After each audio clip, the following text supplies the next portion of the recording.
بسم اللہ الرحمن الرحیم۔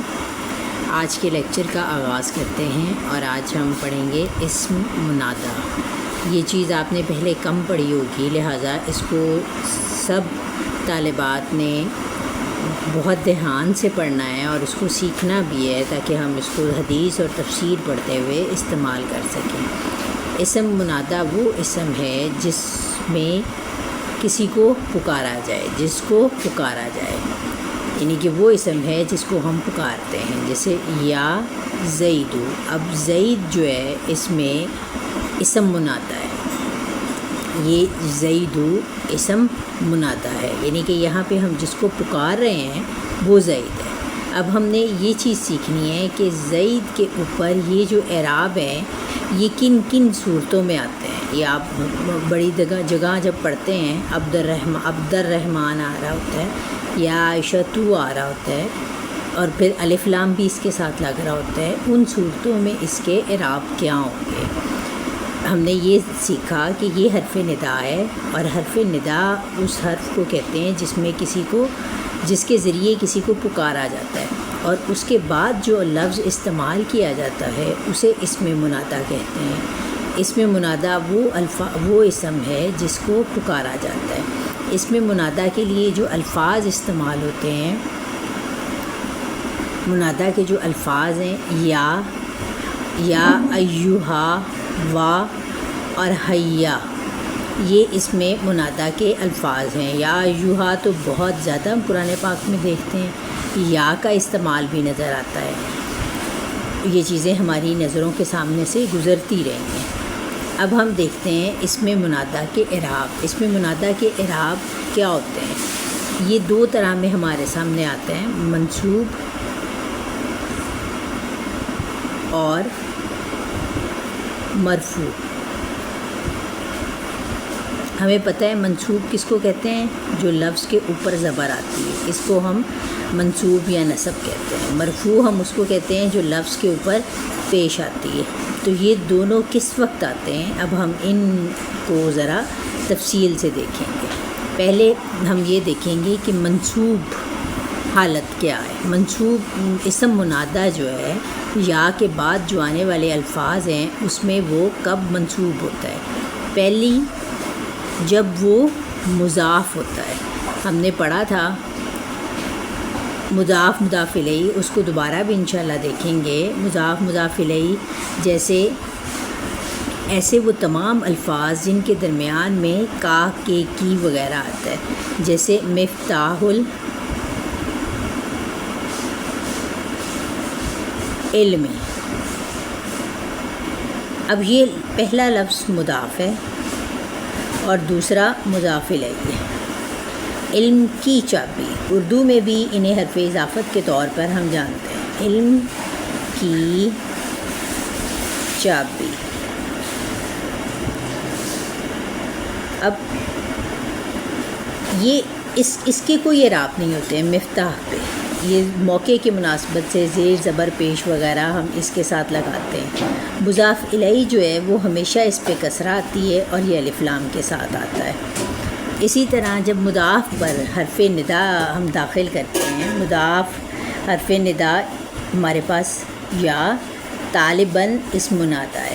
اب یہ مضاف ہے، طالب العلم، اے علم کے طالب علم، یہاں پر ہم زبر لگاتے ہیں، اور اس کے کافی سارے اسماء کی صورت میں یہ ہمارے پاس آتے ہیں، جیسے یا عبد الرحمن، اور اس کے بعد یا عبداللہ، یا عبداللہ۔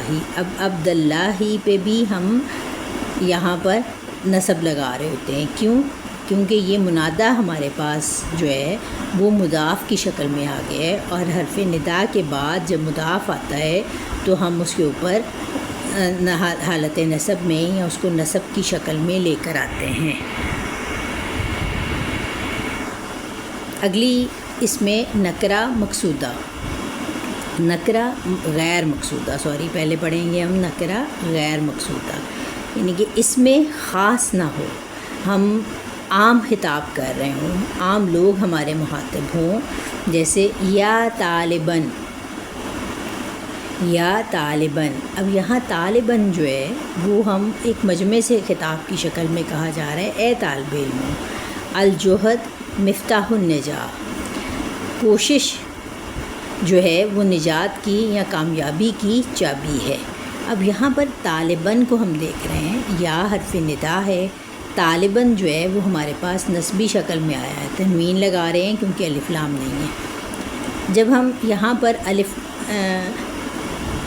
یا حرف ندا ہے، طالباً جو ہے وہ نکرہ غیر مقصودہ ہے۔ اب نکرہ غیر مقصودہ کا مطلب کیا ہے کہ یعنی کہ ایسا اس میں خاص نہیں ہے، اس سے کوئی خاص طالب علم مراد نہیں ہے، بلکہ طالب علموں سے خطاب کیا جا رہا ہے جس میں طالب علموں کی تعداد کچھ بھی ہو سکتی ہے، اس لیے اس کو نکرہ غیر مقصودہ کہا جاتا ہے۔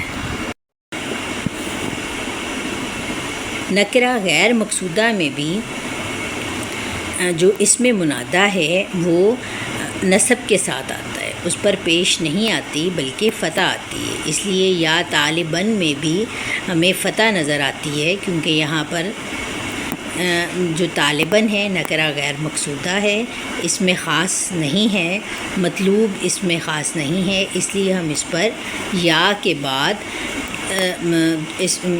یا حرف ندا ہے اور اس کے بعد جو اس میں منادہ ہم لگاتے ہیں اس پر ہم نصب لگا دیتے ہیں۔ دوسری شکل جو ہم اس کی پڑھیں گے وہ منادہ مرفوع ہے۔ منادہ مرفوع کس وقت ہوتا ہے؟ جب وہ اسم مفرد ہوتا ہے۔ اسم مفرد کا کیا مطلب ہے؟ جو کہ سنگولر ہو، ایسا اسم جو کہ واحد ہو، سنگولر ہو۔ اب جیسے یا رجلو، اب یہاں پر ہم نے اس کے اوپر پیش لگائی۔ کیوں پیش لگائی؟ کیونکہ یہاں پر منادہ جو ہے یعنی کہ یا کے بعد آنے والا جو لفظ ہے اس کے ساتھ پیش ہے۔ اسی طرح یا زیدو، یہاں بھی ہم نے اس کے اوپر پیش لگائی تھی۔ کیوں لگائی تھی؟ کیونکہ یہ اسم ہے، اسم مفرد ہے اور اسم خاص بھی ہے۔ جب اسم خاص ہو، اسم علم ہو، تب اس کے اوپر پیش لگانا بھی جائز ہے۔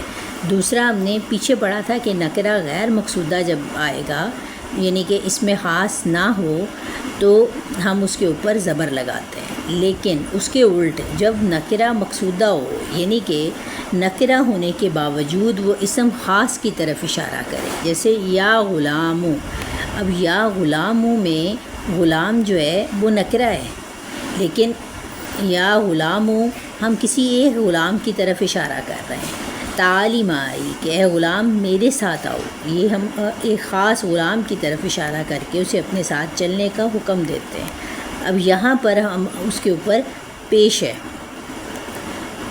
پیش کے ساتھ، پیش کی وجہ کیا ہے؟ کیونکہ یہ نکرہ تو ہے لیکن نکرہ غیر مقصودہ ہے، ہم جس کی طرف اشارہ کر رہے ہیں وہ کوئی خاص غلام ہے، وہ ہمارا ذاتی غلام بھی ہو سکتا ہے، کوئی جاننے والا بھی ہو سکتا ہے۔ اس میں دوسرا ہم بڑی اہم چیز دیکھیں گے جو کہ قرآن پاک میں اور احادیث مبارکہ میں بہت زیادہ ہمارے سامنے آ رہی ہوتی ہے، لیکن ہمیں اس کا علم نہیں ہوتا۔ اس میں منادہ پر جب الف لام آ جاتا ہے یعنی کہ جیسے ہمارے پاس یہ لفظ ہے غلام، یہ نکرہ بھی ہے مفرد بھی ہے، لیکن جب ہم اس کو کہتے ہیں الغلام، الغلام، اب یہاں پر یہ الف لام یعنی کہ لام التعریف جسے ہم نے پچھلے لیکچرز میں بھی سیکھا کہ یہ الف لام کے ساتھ آ جائے، تو یہاں پر ہم اس کے ساتھ کیا لگائیں گے؟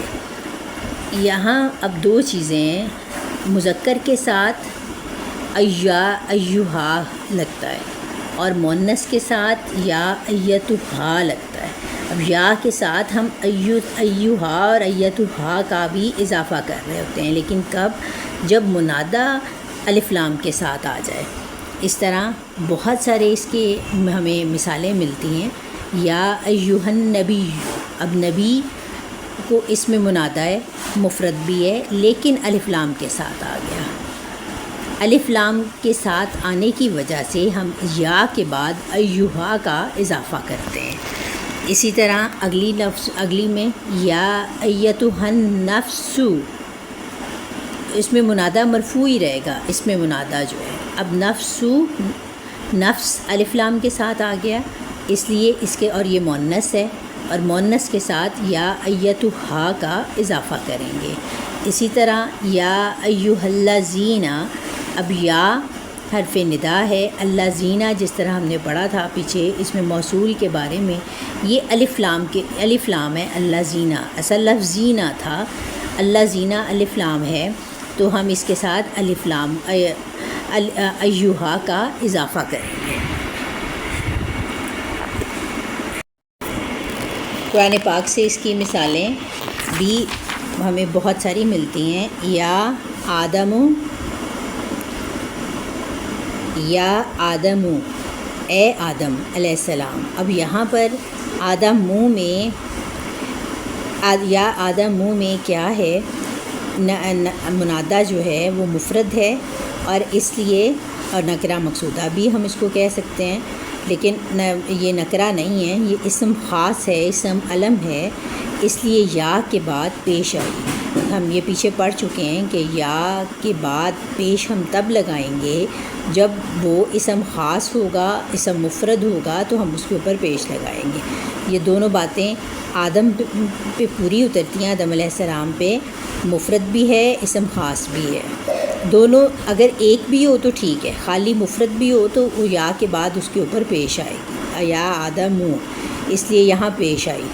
اگلا یا نوح، اب نوح بھی مفرد بھی ہے، دوسرا اس میں علم بھی ہے، یا کے بعد اس کے اوپر پیش آئے گی۔ یہ نئی چیز ہم پڑھ رہے ہیں، مجھے آپ کی طرف سے رسپانس بھی آنا چاہیے اس کا، اور اس کو بہترین طریقے سے سمجھنا بھی ہے۔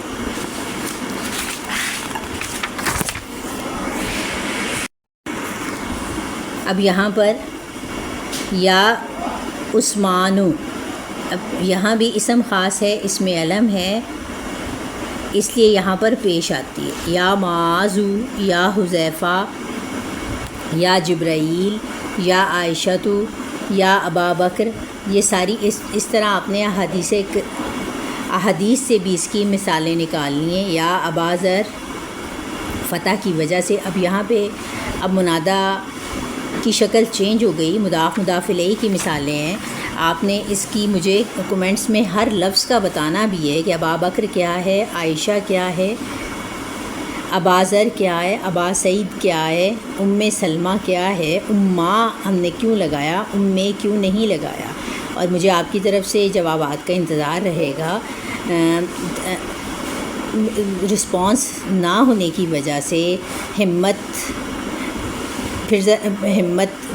بھی ساتھ نہیں دیتی، پھر یہ ہوتا ہے کہ آپ لوگ شاید دیکھ نہیں رہے ہو، رسپانس نہیں کر رہے ہو، پوچھ نہیں رہے ہو، تو شاید اس کام کا کوئی فائدہ نہیں ہے۔ اس لیے پھر ویڈیوز بناتے ہوئے بھی ہوتا ہے کہ کوئی رسپانس نہیں آتا، کوئی اس کو سنتا نہیں ہے، دیکھتا نہیں ہے، تو شاید اس کا کوئی کسی کو فائدہ محسوس نہیں ہو رہا۔ اگر فائدہ محسوس ہو رہا ہے تو بتائیں، سوال کیا کریں، پوچھا کریں، یہ کام صرف آپ کے لیے ہے، تاکہ آپ کو جو اللہ تعالیٰ نے یہ فراغت کا وقت دی ہے اس میں ہم گرامر کو ذرا اچھے طریقے سے سمجھ سکیں۔ بہت شکریہ، اللہ تعالیٰ سمجھنے کی اور عمل کرنے کی توفیق عطا فرمائے۔